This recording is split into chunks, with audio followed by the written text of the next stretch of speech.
Hey, what's crackin' peeps? I'm glad to see you back, and today what I have for you guys is episode 3 of our map making series. I just want to say once again thank you so much for everybody who came out for the live stream.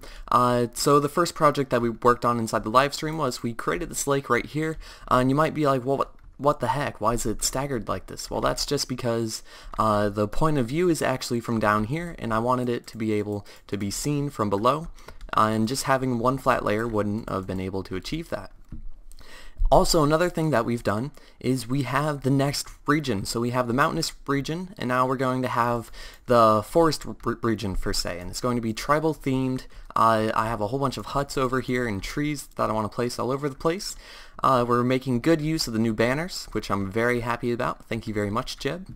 And we have these statues with a nice size. I really like those. Some shrubbery, and yeah, pretty much cool pattern, nice arc. I'll head on over here and show you the trees and the huts that we're going to use. So during the live stream, I actually had a little competition. It was who can actually build the nicest house inside a 9x9x9, and this is the winner. The winner was Magma King, I believe. And yeah, so big shout out to him. And then the trees were also designed by the Redstone Arsenal. He was also in the contest. And yeah, so basically I'm going to create a device real quick where we can copy and paste these trees over here in the game. So yep, I'll get to it and I'll be right back. Alright, so now that I have these 4 spawn eggs, house 1, 2, 3, and 4, they're each for a different orientation of the house. Basically all that I'm going to do is, let's say I want a house right here. Okay, you just place down the squid, and you see it clones the structure, and then it teleports the squid like 1,000 blocks downward, so it gets rid of it. And yeah, so let's place another house right here. Sweet. And what I think I want to do is I want to have one village cluster right here, and then have a long path, maybe a temple right here, and then another village cluster right over here. And so eventually I'll have to hook up the same device with the trees. It's not too difficult. And yeah, so I'll probably make a path right now, and I'll be right back. Okie doke, so I've now made the path right here. I've added some nice little tiki torches kinda, and I've placed down a couple of the trees. The trees are now hooked up, so now all that we have to do is really just go around. Let's say I want a tree right here. Just place it down again, and it's going to take some time because of lag. It's cloning quite a large region, and yeah, that's pretty much it. So I'm going to go ahead and do this, and then I'll probably build this temple or this little village right here, and I'll get back to you one more time. Alright, and the forest is pretty much done. So we placed down a whole bunch more of trees all scattered around here. I decided not to put a second village right here, and that's alright. I've copied a couple of these Easter Island statues. They really add to the ambience and the tribal feel of the whole place. You can see those flags down there too. And so what I'm going to do now is I'm going to create the temple right here. I'm going for kind of a Mayan theme with the steps and the very pyramidal shape that it has. And yeah, so I'm going to time-lapse that, and yep, see you when it's done.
Alright, so the forest/jungle part for the most part is pretty much all complete. So this is the temple that we just built. Very, very nice. I have to fill in the ground a little bit more, and I'll have to round off these edges quite a bit. But so how are we actually going to migrate this region into the next one?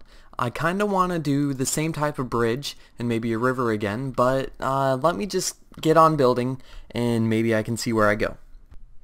Now, I'm not really too sure what to think about this. What I was trying to do is go for a split path, kind of what I had created here with split arrows. You can choose to either go left or right. And so what I was trying to do is, if you did choose to actually go left, you'll go down this series of ramps and then eventually you'll get to a little dock or something. Then that brings you to the basically to the water portion of the map, which will be the lake and everything. And yeah, I'm not really sure how I feel about this, to be honest. I think I'm going to leave this alone for a little while and let you guys look at it. In next video maybe I can work on it. But yeah, that's not looking too well. I want your guys' opinion on what I should do. Do I keep a dock? Do I just make it stone still? I'm not really too sure, to be honest. So just go ahead and comment what you guys think I should do. And well, at least for this portion, what I think I'm going to do is I'm going to wrap it around here just a little bit. And yeah, there's actually one thing I want to do real quick, so let's get to it.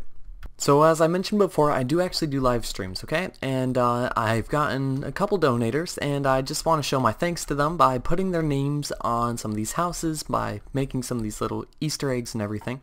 So this house belongs to Zartat. This one right here is going to belong to Mass in Yo Face. And this one's actually going to belong to Danikis. Thank you so much to everybody. Just a little Easter egg for just to know that you're a part of this map and that you've helped. So a lot of you guys have actually been asking, Octavigon, when am I going to get to the meat of the map, get to the redstone, get to the mechanics behind everything? And well, the one thing that's really been slowing me down is these board pieces, the player pieces, really. So in the last episode I was told I can use block models, and I've been messing around with them a little bit, and honestly I'm not too good, but they will actually work, okay? And from my understanding, they can actually be larger than a single block too. These block models can be huge. So what I have for you guys is yet another little challenge. I'm asking you guys who can actually make the best player board pieces for a block model. So basically what I'm going for is I'm going for the Sorry board game style board pieces. If you don't know the Sorry game, I'm sure you can look it up on images or something. So the Sorry board game, S-O-R-R-Y. And basically I want the block model to be about the same size as what we have here. So 3 blocks wide and as tall as you need it to be for ratio. And from my understanding, block models can actually have angled slopes too, which is very cool. So if you guys can work with angled slopes, and yeah, and I do want it to take the format for carpets, okay? Ooh. So I want the carpet blocks to actually look like these massive block models. And if you have no idea what I'm talking about, block models are definitely something super cool, and you should go do your research on them. And yeah, so basically that's my little challenge for you guys. Have fun. There's a download to the texture pack down in the description, and yeah, hopefully you guys can help me out. So now it's actually time for the first minigame of the MC Party map. So in the last episode, you guys actually recommended me to make this game. It's kinda, well, the basis behind the game is that there's a template that you have to build. It's going to be a 9x9, and you're given a whole bunch of blocks, and the first person that actually builds that gets a point. And then once you reach 5 points per se, I don't actually know how many points it's going to be, but once you reach a certain amount of points, then you actually win, and you're given your cash reward of emeralds or whatever the currency is that we're going to be using for this map. And I think that's going to be pretty much it for this episode. I'm going to leave it as a cliffhanger, okay? So we can build upon the comments, build up on this minigame, how you guys really want it to be. Before I get to work on the redstone, I feel like we should really discuss about it down inside the comments, get your guys' opinions, get what you want inside it, so we can really make it as good as possible. But so yep, this we have in store for next episode and everything. And yeah, so basically if you enjoyed, please don't forget to hit that like button. It really shows your support, and it makes me feel awesome when I get a whole bunch of likes, honestly. And second of all, if you have not yet subscribed, go ahead and subscribe. And last but not least, if you have any ideas or suggestions, once again, just go ahead and comment. You can even stop by and say hey if you want. Alright, well, peace.